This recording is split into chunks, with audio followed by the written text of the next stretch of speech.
Karena simbol tengkorak dan tulang itu kan biasa dipakai sebagai simbol bahaya. Betul. Ya.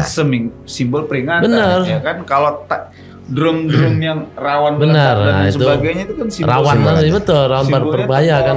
Ya. Dari fenomena ini juga mungkin ada sebagian orang bahwa ini dengan adanya statement-statement dari pihak-pihak khususnya dari pemerintahan ya, dari ini menunjukkan bahwa ini ada apa sih? Isu-isu ini juga ditunggangin gitu lah. Jadi pemerintah juga jangan salah langkah untuk mengambil terlalu jauh buru-buru ya. Dikatakan makar lah ya. Sekarang ya.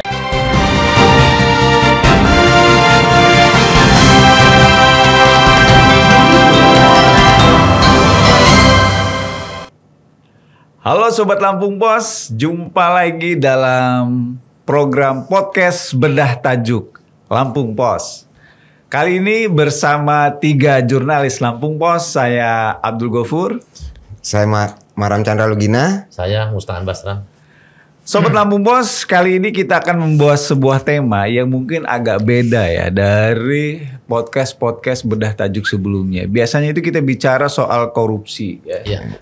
Kita ya sudah beberapa episode membahas podcast kasus korupsi importasi gula ya yang menyeret Tom Lembong. Kita juga ya pernah bahas soal korupsi laptop. Ya kan, dan korupsi lainnya ya.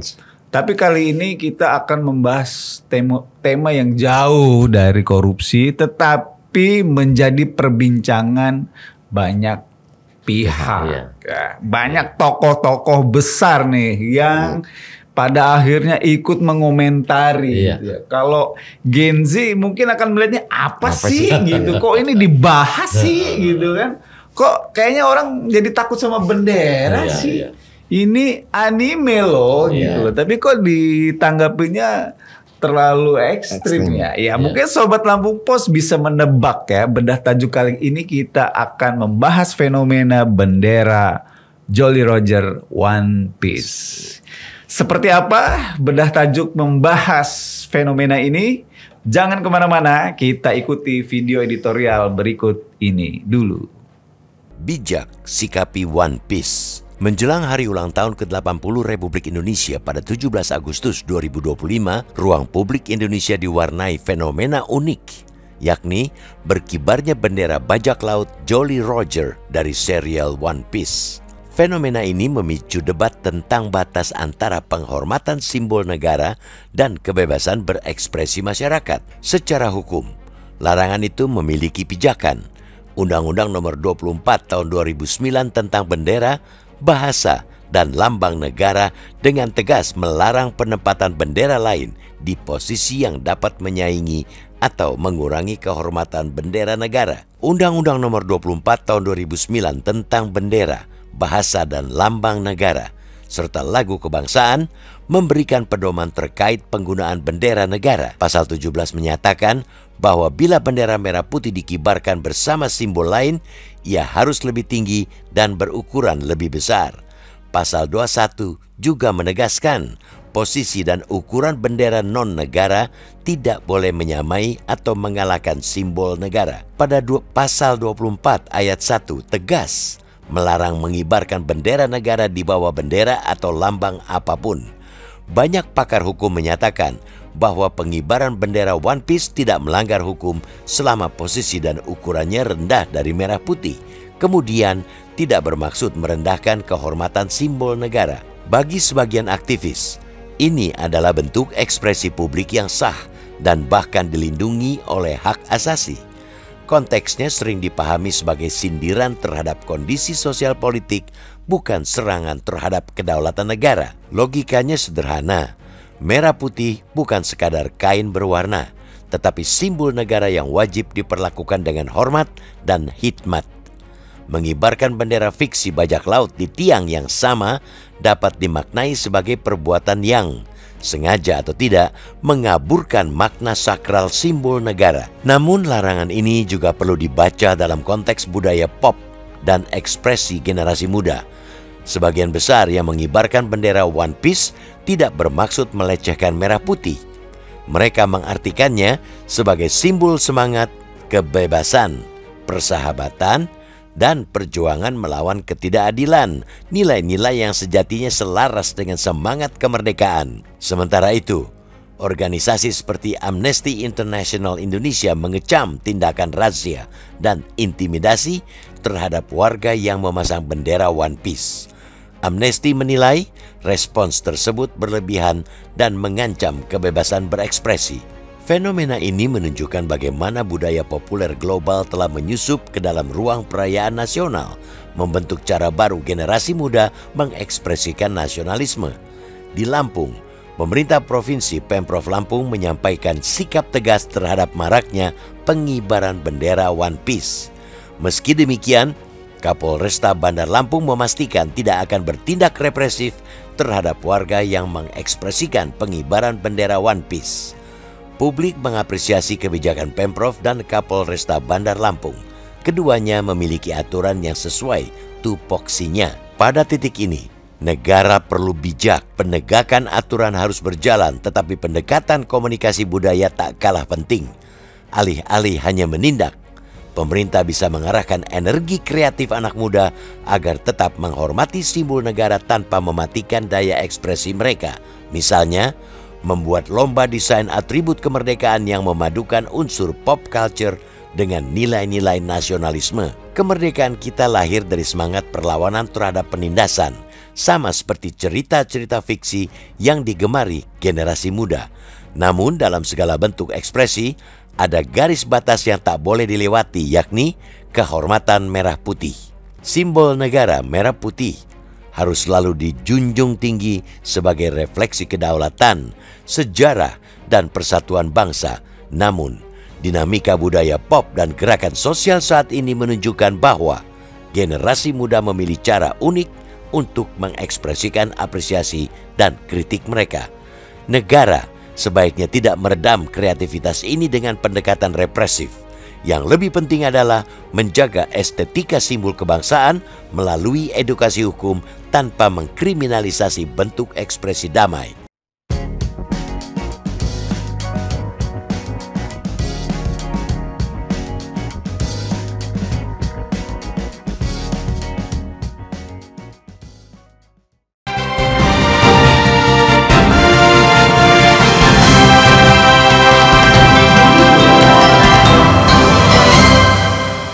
Oke, baiklah Sobat Lampu Pos. Ya.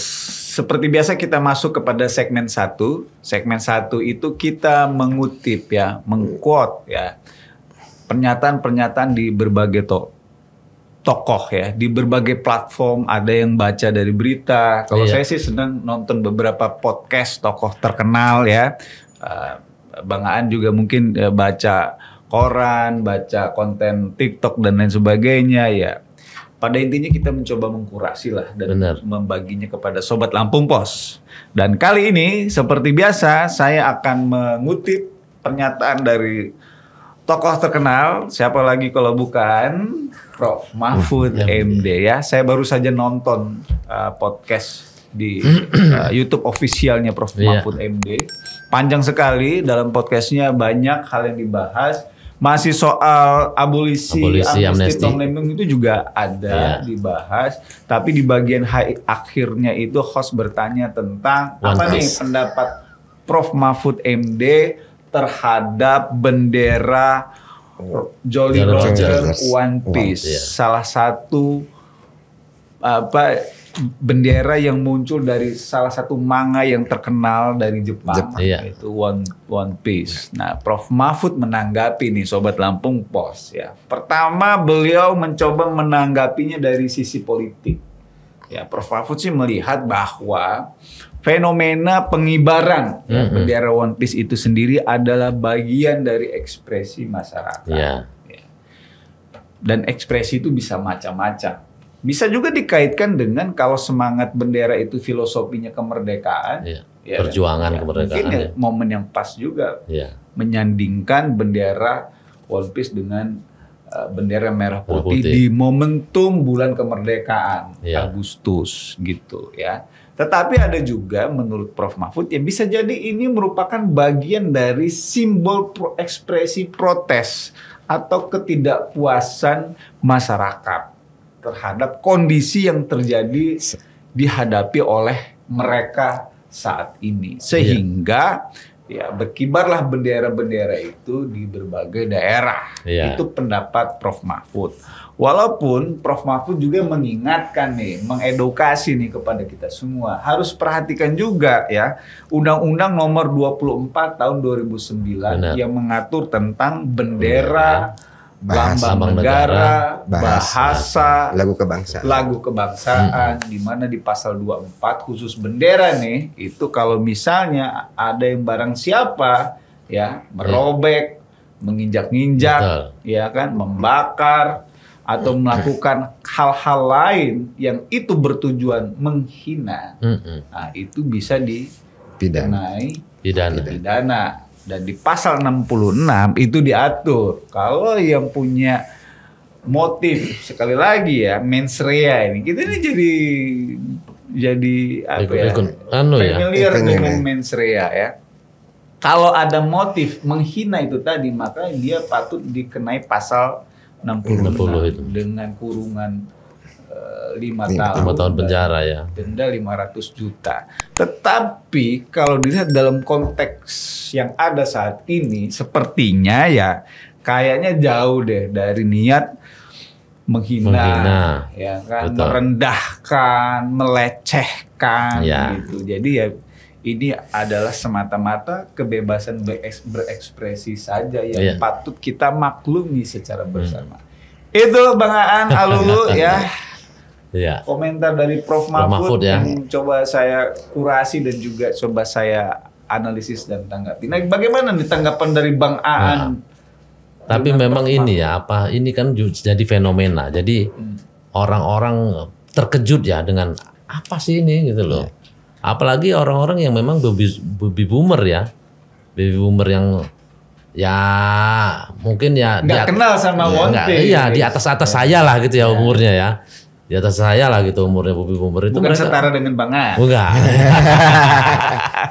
Ya itu mereka belum kenal seperti itu kan gitu. Apalagi ditumburkan ditanya tentang Pak gimana kalau bendera bajak laut disandingkan dengan merah putih. Orang mungkin nggak menganggap ini anime dan lain sebagainya ya. Langsung wah kalau bajak laut ya penjahat. Nggak boleh. Ya nggak pantas dong. Nggak pantas karena kan gitu. Setahu orang-orang kita, orang baby boomer itu setahu mereka bajak laut itu ya jahat.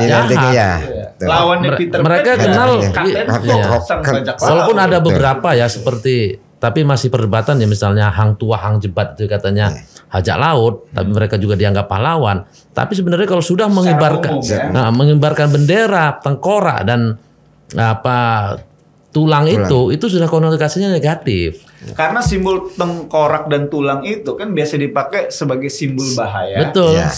Simbol peringatan. Benar. Ya kan kalau drum-drum yang rawan dan sebagainya itu kan simbol rawan berbahaya kan. Nah itu makanya mungkin dikaitkan ke situ. Tapi artinya Bang Aan coba memaklumi tokoh-tokoh selain Prof. Mahfud yang berpandangan berbeda dengan Prof. Mahfud. Iya gitu, seperti kan gitu. Wajar lah kalau ada yang agak-agak sensi dikit. Dan anehnya memang Prof. Mahfud ini baby boomer, dia tahu gitu kan tentang hal itu kan gitu ya. Tapi memang ya namanya bahkan beberapa partai politik pun berbeda pendapat tentang menanggapi fenomena ini gitu. Kalau Alulu sendiri menilainya ya mungkin ini karena ini ya kita mungkin fenomena ini muncul karena di tengah juga kita mau merayakan kemerdekaan kita ke 8 HUT ke RI ke-80 ya. Ini menjadi sebuah hal yang cukup menarik dan udah menjadi sebuah perbincangan ya mungkin di seluruh Indonesia ya. Mungkin dari luar negeri juga udah ada tanggapan terkait masalah One Piece itu pelarangan ya. Tapi memang dari beberapa liputan di lapangan ya, terutama kepada fanbase dari One Piece itu sendiri mengakui bahwa mereka memang punya ritual kebiasaan untuk turut mengibarkan bendera One Piece. Karena semangat bendera ini juga adalah kebebasan ekspresi ya. Artinya relate dengan 17 Agustus. Betul. Dan ini ya mungkin kembali lagi tadi pemberitaan Aan juga mungkin karena ada ini ya beda persepsi ya terkait bendera ini ya sehingga menimbulkan ya bisa dibilang gunjang-ganjing gini loh di tengah Indonesia ini yang memperagakan betul menjadi gunjang-ganjing ya dan menjadi sebuah perhatian yang cukup menarik bagi ini ya. Mungkin untuk kalangan muda baik lagi kita di awal dibicarakan bahwa ini kok kenapa gitu loh. Karena ini sebagai sebuah ekspresi juga ya, ekspresi mereka ya. Tapi kan di sisi lainnya tanggapannya lain juga gitu loh, membuat fenomena ini menjadi besar ya dan menjadi perbincangan jadi tokoh-tokoh besar juga yang ini ya, dari tadinya cuman hanya mungkin dari kita lihat juga di beberapa video itu cuman di truk-truk odol itu kan banyak ini mengibarkan bendera gitu loh. Dari video itu menjadi viral ya, menjadi sebuah pembicaraan juga jadi ke lingkupnya yang lebih tinggi gitu loh. Oke, itu dari Prof Mahfud ya. Sekarang tokoh lain seperti apa? Ada satu siapa yang dulu nih? Saya mungkin ya, ada pakar komunikasi ya, dari segi komunikasi memang kan gini, siapa? Emrus Sihombing ya, ada pakar politik komunikasi. Emrus Sihombing itu berpandangan bahwa itulah sistem komunikasi itu semakin ada aksi, pasti reaksi pasti muncul kan gitu ya. Artinya gitu, semakin dilarang, larangan yang dirasa orang tidak rasional, pasti banyak reaksi-reaksi yang justru akan mencuatkan fenomena ini menjadi benar-benar merata ke seluruh masyarakat kan gitu. Jadi pemerintah juga jangan salah langkah untuk mengambil terlalu jauh buru-buru ya.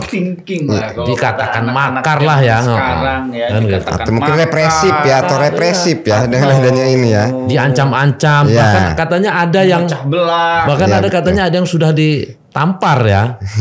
Itu ada salah satu video yang beredar ya, tampar gara-gara One Piece. Ini kan jadi semakin membuat orang itulah dari sistem komunikasi itu memang sangat sangat benar gitu loh dari teori itu, karena setiap ada aksi pasti ada reaksi gitu loh.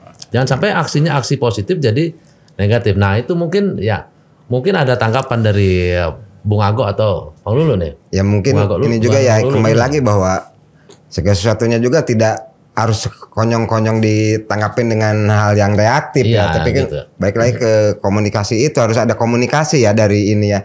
Yang ininya juga jangan terlalu overacting gitu loh. Betul. Kita kan bisa dikomunikasikan gitu loh. Jangan sampai langsung main-main ini ya kekerasan ini tadi kan. Terus tidak langsung memberikan intimidasi ya, di situ udah ada tindakan pidana malah di situ mah udah ada tindakan pidana gitu loh di situ. Mungkin menurut Bang Ago gimana nih? Iya.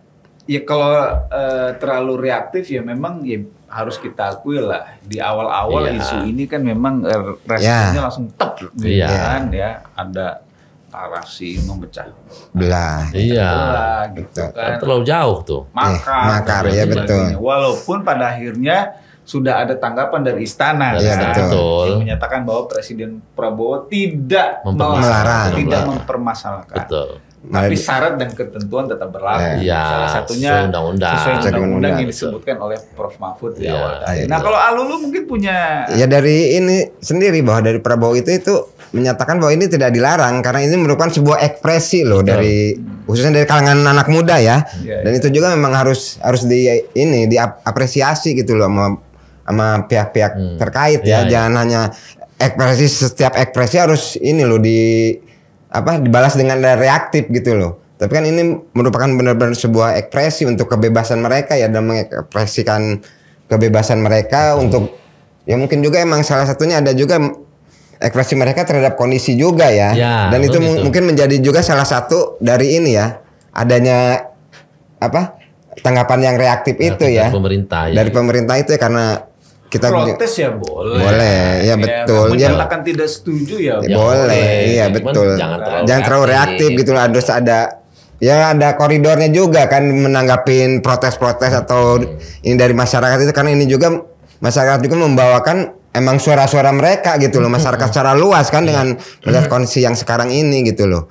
Dan pemerintah juga harus anehnya pernyataan istana itu ternyata di Gerindra agak berbeda nih.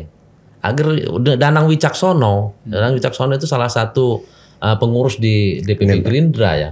itu menyatakan bahwa ya oke lah, kayak benar kata Presiden, tidak dimasalahkan. Tapi jangan keterlaluan seperti apa itu kita nggak bisa ya menilainya seperti apa gitu ya. Tapi kalau misalnya benderanya di atas merah putih, ya, betul. Kalau ukurannya lebih besar juga nggak boleh kan? Itu memang keterlaluan. Ya. Artinya memang kebebasan berekspresi ini juga harus kita jaga sesuai dengan koridor. Harus ada koridornya, betul. Ya kan? Jangan. Tapi kan balik lagi, bisa jadi kan masyarakat itu melakukan itu juga karena tidak ada mens reanya, tidak ada niat. Ya. Kecuali dari awal mereka udah tahu nih undang-undangnya. Ya. Tapi mereka sudah tahu, tapi mereka tumbur. Iya, gitu. betul. Disitulah ada mens rea. Tapi kalau tidak tahu, saya yakin lah. Walaupun ya pada akhirnya di lapangan ada praktek-praktek yang menyalahi undang-undang. Tapi kalau kita tilik lagi dari mens reanya itu belum tentu ya. Tujuannya untuk menghina, apalagi mungkin sampai makar ya. Saya nggak terlalu jauh gitu loh. Semua orang di ruangan ini, saya Bang An dan Alul semuanya pasti merah putih. Iya, kalau kita berbicara bendera negara pasti merah putih. Walaupun saya seorang milenisti ya.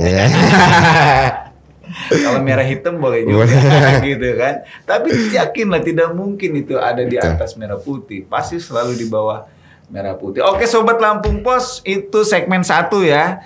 Baru pemanasan. Jadi jangan kemana-mana. Kita akan lanjutkan fenomena bendera One Piece ini. Kita akan ungkap fakta-fakta menarik apa yang sudah kita kumpulkan dan akan kita bagikan kepada Sobat Lampung Pos. Jangan kemana-mana. Kita akan lanjut lagi setelah jeda berikut ini.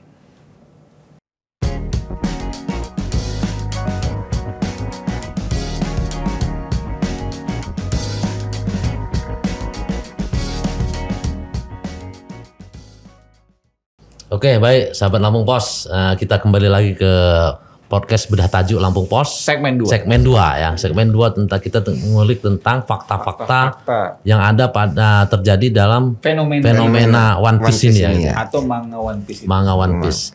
Nah, kita ini kasih paham. Nah, itu yang pertama ternyata fenomena ini berawal dari adanya live TikTok atau siaran TikTok. Tentang anak-anak muda di Yogyakarta mengibarkan bendera One Piece. Artinya hukum alam dunia netizen medsos ya, benar. No viral, no justice. No respon. Nah itu barulah kemudian muncul di truk-truk. Nah, ya mungkin itu terkait dengan kejadian yang odol kemarin ya. Bentuk protes mereka gitu. Dari kendaraan-kendaraan odol itu, supir truk itu odol, mereka memasang bendera-bendera One Piece itu ada di spion, kemudian di belakang baknya itu biar terlihat gitu. Barulah kemudian bahkan ada di pagar rumah, bahkan di sekolah juga ada. Di Lampung sendiri katanya ada yang dipasang di sepeda kan itu kan. Artinya juga Lampung udah mulai masuk nih. Gitu. Darinya pun kita nggak nyangka ya di Lampung ini masuk apa enggak gitu. Ternyata nggak masuk karena ada beberapa pedagang bendera yang kita tanya, yang reporter Lampung Pos tanya tentang bendera One Piece, mereka pun tidak tahu apa itu bendera One Piece kan gitu. Mereka termasuk Bang An sendiri. Jujur dong. Kalau bajak lautnya kita tahu, kalau One Piece-nya gitu. Karena itu memang anime Artinya memang fakta pemicunya adalah video viral TikTok itu gitu ya. Artinya memang inilah netizen di sinilah yang berperan untuk memviralkan itu, jadi akhirnya jadi fenomena dan ditanyakan, minta tanggapan ke pihak pemerintah terutama DPR RI gitu ya. Ada DPR, ada menteri. Nah, ternyata jawabannya semakin membuat reaksi masyarakat ingin terus memberi perlawanan dengan pernyataan itu gitu ya.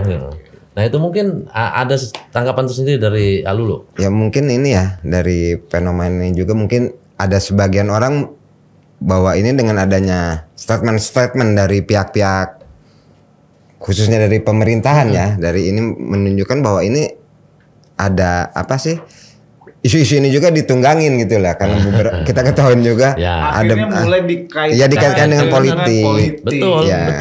Karena kita ketahui juga bahwa ada menyangkutkan dengan dua tokoh ya, di Anies Baswedan waktu itu juga pernah berfoto dengan komunitas One Piece ya. Betul. Tanpa terus di momen ini foto itu diunggah lagi. Betul, dan sebenarnya seorang Anies juga nggak terlalu paham dengan ini One Piece itu kan, jadi dia mau terus di satu. Belum tentu loh, karena dia waktu debat presiden itu mengeluarkan gimmick Sansa Sarageyo-nya Attack on Titan. Saya rasa Bung Anies paham lah. Ya tapi pas di foto itu mengaitkan betul. Iya, termasuk dengan ini ya. Gibran ya, Mas Gibran. Kemarin waktu kampanye juga dia sempat memakai jaket itu ya. Memakai terus ada yang mengaitkan dengan permainan politik Gibran. Mas Gibran. Betul, dan ini jadi nyangkutnya kemana-mana gitu. Tapi kan dari awalnya mas sebenarnya kembali lagi bahwa ini ekspresi dari anak muda ya. Mungkin dari tapi saya rasa Mas Gibran tuh nggak kaget lah. Nggak ya. Ya, dia dengan upaya mengaitkan karena apapun memang Tapi yang paling berpotensi untuk dikaitkan memang Mas Gibran karena dari segi umur. Ya dia masuk juga. Dia memang di zaman itulah di zaman One Piece itulah dia hidup gitu kan ya. Artinya kalau memang ada misalnya tanggapan-tanggapan negatif untuk Mas Gibran, ya mungkin sah-sah aja gitu. Mungkin gimana tanggapan Bung Ago untuk hal ini gitu? Ya artinya memang ada fakta ya, selain fakta yang ada apa namanya viral ya, filter betul, remaja-remaja atau fanbase-nya One Piece itu sendiri ya, tapi memang ada fenomena ya, kita tidak tahu lah ya, apakah ada yang melakukan semacam agenda setting, ada yang mencoba menjadi penumpang gelap, ya kan, sah-sah aja ya, karena memang ada beberapa pihak juga yang mencoba menganalisis ini secara politik, betul. Ada yang bergerak lah, ada yang menunggangi, ada kekuatan besar yang mengaitkan dengan tokoh oposisi lah. Karena kan sampai saat ini Anies Baswedan kan itu dianggap dari oposisi, walaupun nggak konteks juga kan, tidak ada partai, ya kan, di parlemen. Masa sendirian oposisi sendiri? Karena kalau bicara partai oposisi itu ada partai, ya kan. Ada juga yang mengaitkan dengan Mas Gibran lah, gitu kan. Artinya memang tidak menutup kemungkinan ekspresi masyarakat, anak-anak muda, Gen Z itu juga mungkin yang dicoba disikapi, ya kan, oleh kelompok-kelompok tertentu yang kita tidak paham ya, punya kepentingan atau agenda apa, sehingga analisisnya juga macam-macam. Iya, benar. Tapi kalau saya sendiri ya, karena One Piece ini adalah supaya ya mungkin ya bapak-bapak kayak Bang Aan ini ya nggak paham ya, coba saya cerita dikit lah. Tahun 97 dekat jaraknya. 97 itu saya kalau tidak salah 94 masuk. Iya, SMP kelas 3 ya. SMP kelas 3. Lagi asik mengikuti manga anime Dragon Ball ya di Indosiar, terus RCTI buat serial baru, dan itu salah satu yang bikin menarik itu adalah gambarnya, ilustrasinya itu coba menawarkan gaya style manga yang berbeda gitu, dan itu adalah One Piece. Jadi 97 ya. Saya rasa Mas Gibran kalau 97 itu kayaknya belum menikmati manga lah. Bisa jadi dia kelas 5 kok. Kelas 5 dia sudah 35 mulai. Sekarang Bang. 35. Kayaknya sih belum ya. Di episode awal tuh belum ya. One Piece mungkin belum, tapi kalau kami tuh angkatan generasi 94 97 97 tuh saya kelas 1 SMP. SMA. Yang bener. 97 ya, itu manga One Piece dikreatori oleh Ochiro Oda. Nah, ini kelahiran 1 Januari 1975 ya. Oda di berbagai wawancara selalu mengomentari bahwa dia terinspirasi dari manga yang terkenal ya, Dragon Ball, siapa lagi kalau bukan Sensei Akira Toriyama. Kemudian manga ini ya, itu menjadi manga yang memegang Guinness Book of Record. Karena satu-satunya manga yang diproduksi dengan jumlah chapter terbanyak sampai 1100 chapter. Juga dengan jumlah kopi terbanyak sekitar 500 juta kopi lah, 516 juta kopi. Untuk manga itu ya. Manga itu yang asli, belum yang dibajak dan lain sebagainya. Ya, artinya memang ini karya besar gitu. Bahkan dia di salah satu platform Netflix. Betul. Ya, streaming Netflix juga memproduksi live action dari manga ini, dan sambutannya luar biasa. Dan kalau kita telisik seperti saya katakan di awal, memang fanbase-nya One Piece juga yang paham dengan filosofi dari bendera ini. Bendera One Piece ini kan tidak seperti bendera bajak laut pada umumnya, yang itu tengkorak, ya kan, kemudian tidak mengerikan lah ya. Ada tulang bersilang ya. Kalau versi lain Jolly Roger atau bendera bajak laut itu ini tulang bersilang ini diganti dengan pedang. Ya, ada betul. juga yang seperti itu ya. Tapi kalau One Piece itu ada topi jeraminya gitu kan. Nah, yang unik juga ada senyum lebarnya karena saya ingat karakter utamanya Monkey D. Luffy itu kan memang karakter yang sangat ceria sekali, lucu, gitu. Ekspresif ya, lucu gitu, dan dalam kondisi kritis, fight segala macam itu tetap bagaimana caranya selalu nyengir gitu, selalu senyum, selalu ceria gitu, dan filosofinya banyak yang mengutip ya, Bu Sri Mulyani juga mengutip gitu kan. Prinsipnya filosofinya adalah eksplorasi ya kan. Perjuangan, kebebasan, loyalitas, kesetiakawanan, karena ini kan identik dengan kru bajak lautnya si Luffy itu sendiri ya. Yang kalau tidak salah ada Robin, ada Usopp yang megang cepetan gitu kan, betetan, ada Zoro yang ahli pedang double gitu. Saya masih ingat lah gitu. Walaupun saya nggak mengikuti secara langsung. Jadi saya pribadi nih Bang, ketika bos-bos elit politik itu merespon ada makar, ada memecah belah, ini apa sih gitu kan? Karena saya sendiri bukan penggemar bener ya. No, kalau saya masih tetap Dragon Ball-nya Akira Toriyama lah ya. Tapi tetap mengetahui manga ini ya. Ya saya posisi kayak Bleach, kayak yang lain-lain. Tiba-tiba dikaitkan dengan separatis, ya kan, perbuatan makar, kemudian memecah belah. Saya juga apa sih gitu? Ini kan manga gitu loh. Tapi kan begini. Ini manga, tapi kok terlalu berlebihan. Tapi begini Bung Ago ya. Artinya begini ini ada urut-urutannya juga mengapa jadi kayak gini kan gitu. Ingat pada saat era presiden sebelumnya ada beberapa simbol-simbol dan bendera yang memang dilarang ya. Iya, dipandang negatif untuk dikibarkan seperti itu loh. Tapi itu memang ada normanya. Iya, memang kan, ada produk hukumnya. Ya kita sebut aja misalnya pertama PKI ya. Itu ya kan? itu ada aturannya, dia dilarang dalam HTI. Ya kan dilarang. Dilarang seperti itu kan. Artinya kan gini, artinya memang permainan bendera ini akhirnya dikaitkan juga ke sana. Kita tidak terlepas dari yaitu tadi Bung Agok cerita tentang manga itu tadi, saya pun blank gitu ya. Apa sih ini gitu? Apa sih manga ini gitu ya? Nah, tiba-tiba ada urutan-urutan bendera-bendera di periode sebelumnya. Ini periode sekarang ini coba diungkit lagi. Nah, kemungkinan memang kalau dalam politik ini ada kekuatan besar yang seperti kata orang ya, yang memang untuk menggoyang fenomena di bisa Indonesia, jadi lah. Saya coba memakluminya seperti ini ya. Mungkin bapak-bapak ini karena bajak lautnya. Iya gitu ya. Karena bajak lautnya. Karena mereka mirip-mirip mendekati karena mereka teroris, separatis, ekstremis lah. Bajak laut, masa mau disandingin? Mungkin bukan dengan saya aja gitu. Bung Agok menjelaskan tentang manga itu tadi, mungkin bapak di DPR RI dan di pemerintahan itu pun nggak ngerti juga, blank juga gitu loh. Apa itu artinya, kan ini adalah sebuah pelajaran gitu. Artinya segala sesuatu itu baik ya, memang jangan terlalu terburu-buru diresponsif ya. Terlalu terburu-buru direspon. Iya betul. Kita pelajari dulu, kita lihat dicerna dulu apa sih maksudnya gitu kan. Konteksnya apa nih gitu. Dan kalau perlu memang dicari tahu dulu.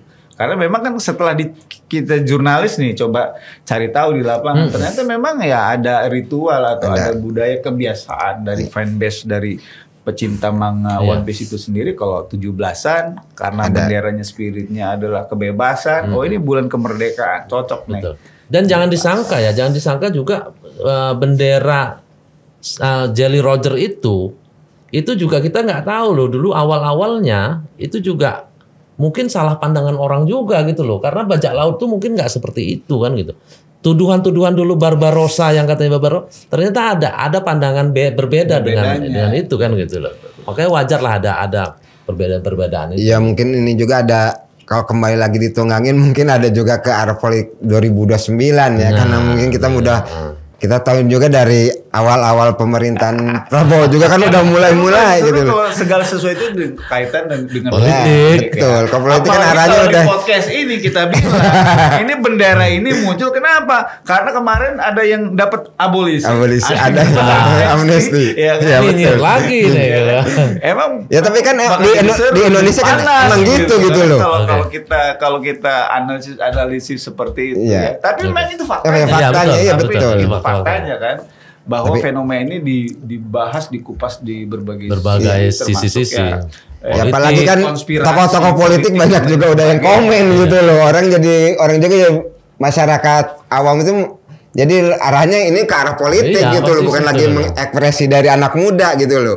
Ya tapi ada sisi positifnya lah. Bapak-bapak akhirnya ya baca manga juga. Ya, betul. Akhirnya paham juga kan. Paham juga ya, minimal paham juga, dan mungkin udah mereka tahu juga nanti perspektif dengan fenomena ini mungkin berbeda juga. Betul, punya ini nggak ini lagi. Ini terlalu jauh gitu ya. Baik, pemirsa sahabat Lampung Pos, demikian segmen kedua dari podcast Data yang kita bincangkan ini. Kita kembali lagi setelah jeda berikut ini.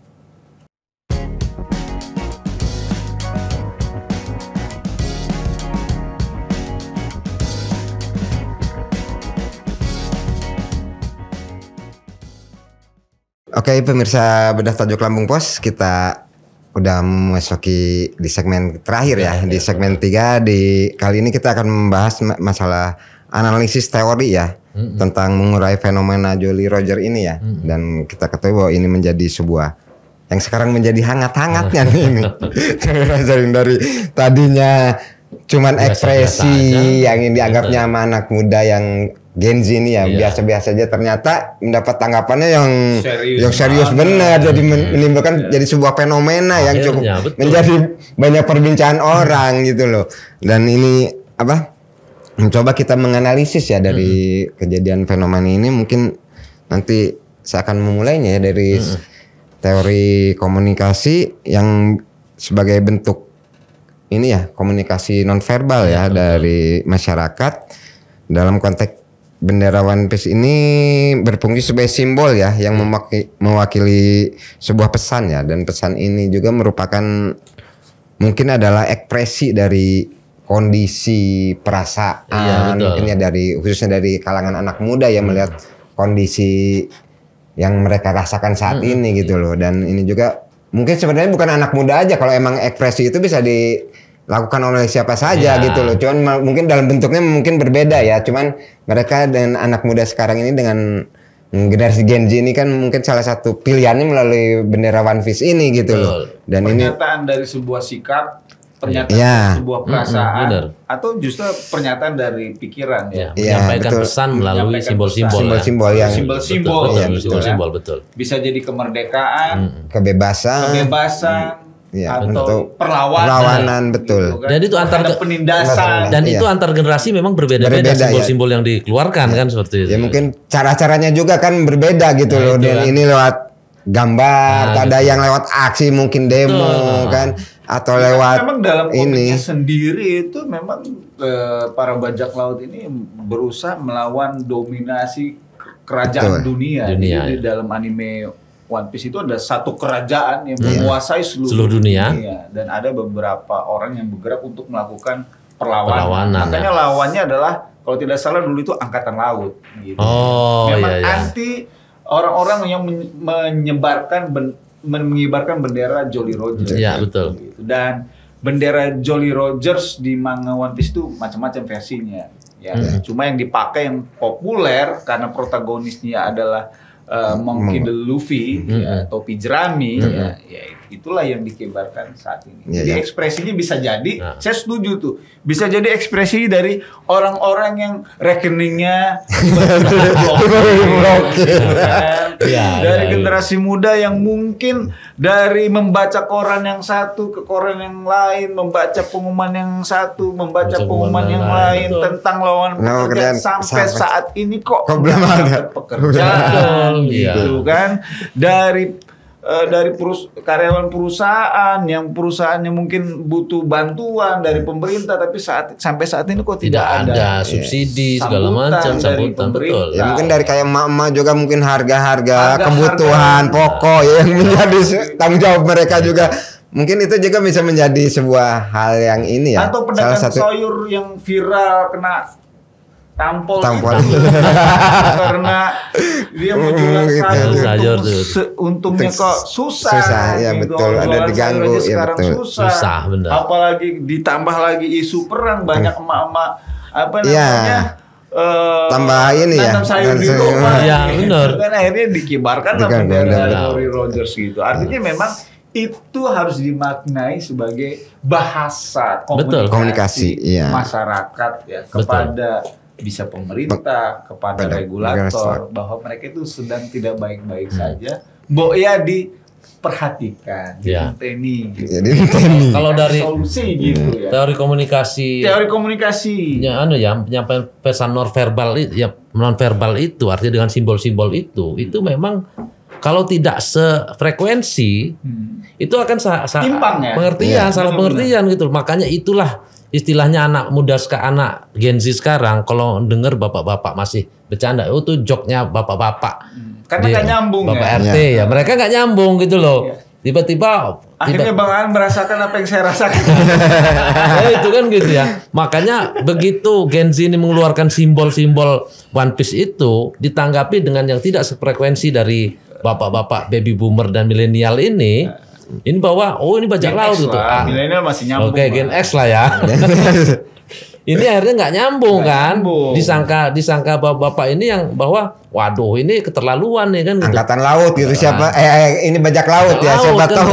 Siapa yang nggak tahu gitu kondisi bajak laut itu kan di daya pikirnya bahwa itu bajak laut itu pemberontak. Artinya memang penyampaian pesan melalui simbol itu memang sering terjadi salah persepsi antara penyampai dan penerimanya gitu, antara komunikan sama komunikatornya kan gitu ya. Itulah memang sulitnya untuk penyampaian simbol itu karena harus sefrekuensi gitu.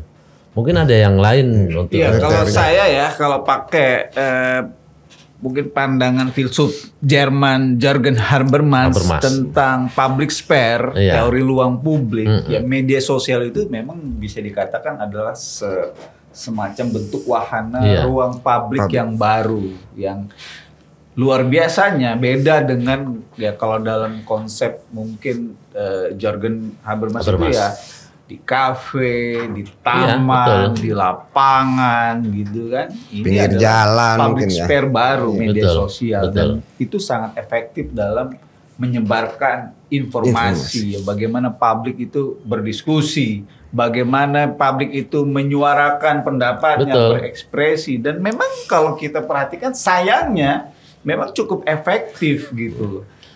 Di satu sisi ini sebuah hal yang positif. Kadang-kadang kalau kita butuh diperhatikan, kita mencoba mengkoreksi sehingga muncul istilahnya no viral, no justice, no viral, no action. Artinya ruang media sosial ini menjadi senjata ya. Salah satu senjata senjata ruang utama dalam berekspresi gitu, media sosial. Tapi bisa juga dilihat teori konsolidasi demokrasi dan dalam sebuah komunitas atau negara demokrasi. Memang kalau ada sesuatu yang justru dirasa-rasa justru berlawanan dengan semangat demokrasi, itu justru akan menimbulkan perlawanan konsolidasi yang jauh lebih besar. Gitu. Contoh misalnya, ketika ada rancangan undang-undang militer, bukan yang usia 35 tahun itu loh, yang di Indonesia biru itu, ya kan Garuda biru itu, ya kan, itu kan sesuatu yang bertentangan dengan semangat demokrasi dengan sendirinya loh, tanpa ada yang mengorkestrasi dan sebagainya, mahasiswa ya, influencer, semua bergerak protes, nggak boleh nih seperti ini, sudah cukuplah putusan Mahkamah Konstitusi nomor 90, jangan ada putusan yang aneh lagi, kan orang jadi bergerak. Dan ya mungkin dalam konteks yang seperti ini juga konsolidasi demokrasi itu juga muncul ketika ada statement awal yang terlalu keras misalnya kan, terlalu terburu-buru dan sebagainya, justru ya publik makin solid. Bapak-bapak yang tadi tidak baca manga ini jadi baca manga, setelah baca bener nih semangatnya, mirip-mirip perasaan yang dirasain ya. Pasang juga nih gitu kan. Bang An kabarnya udah mau nyari pedagang bendera.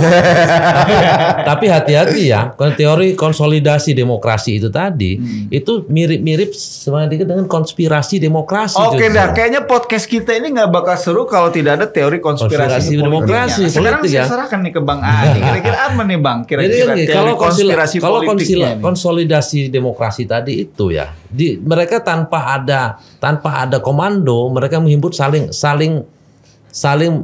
paham dengan apa yang akan disampaikan dan apa yang disampaikan orang. Tapi kan kalau gitu teori konspirasi politik ada yang mengorkestrasi hal itu gitu. Siapa Bang yang mengorkestrasi? Hal ini tentunya kalau demokrasi pasti kaitannya dengan pemilihan umum kan gitu. Bisa 2029 ini.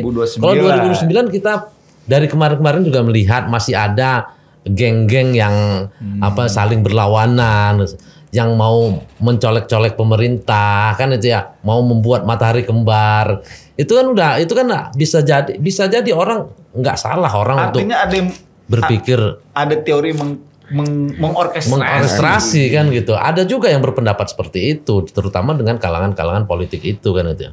Tapi memang pada dasarnya ada teori lagi yang sebenarnya bukan teori gerakan masyarakat ini berlawanan. Gerakan sosial. Gerakan sosial ya, berlawanan dengan ini bentuk gerakan sosial. Bukan berlawanan dengan teori konspirasi tadi nih. Artinya memang kalau konspirasi itu ada yang mengorkestrasi dan kita tahulah artinya kan gitu. Siapa sih yang selama ini nyolek-nyolek pemerintahan saat ini gitu loh. Mencoba untuk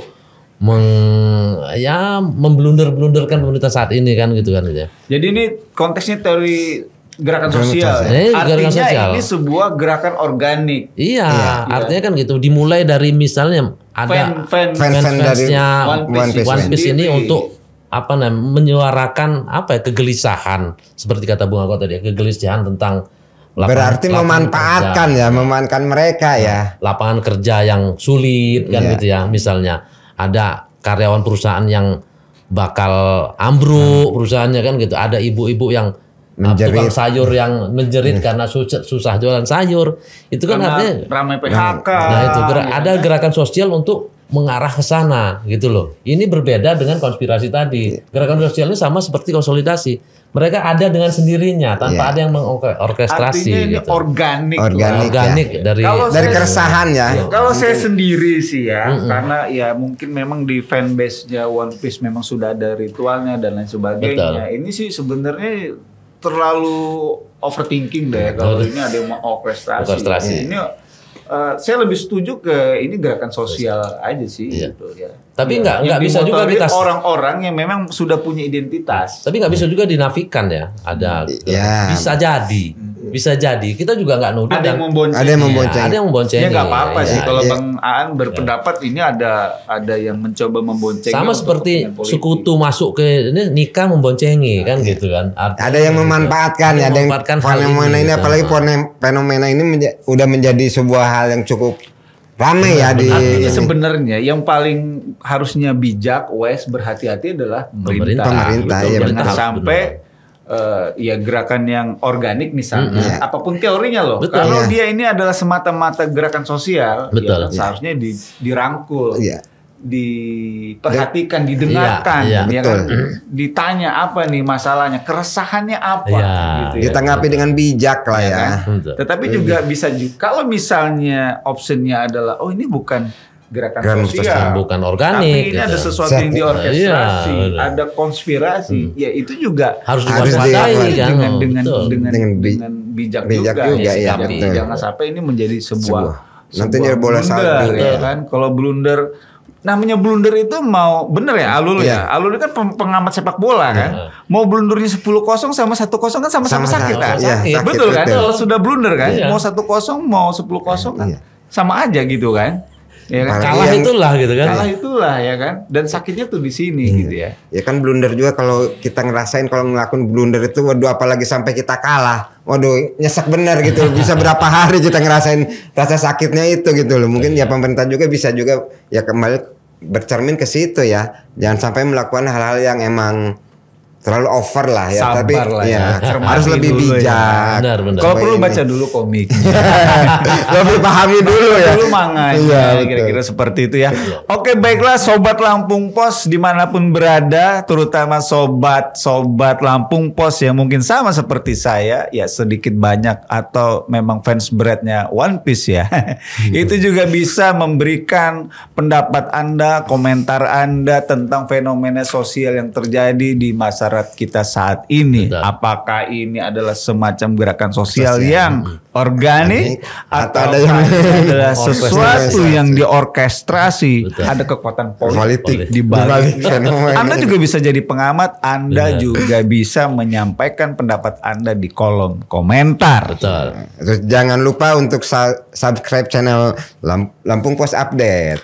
Kemudian membunyikan lonceng dan like ya, klik like serta seperti kata Bung Ago tadi mengisi kolom komentar di bawah video ini. Sampai jumpa dalam podcast Bedah Tajuk Lampung Pos berikutnya.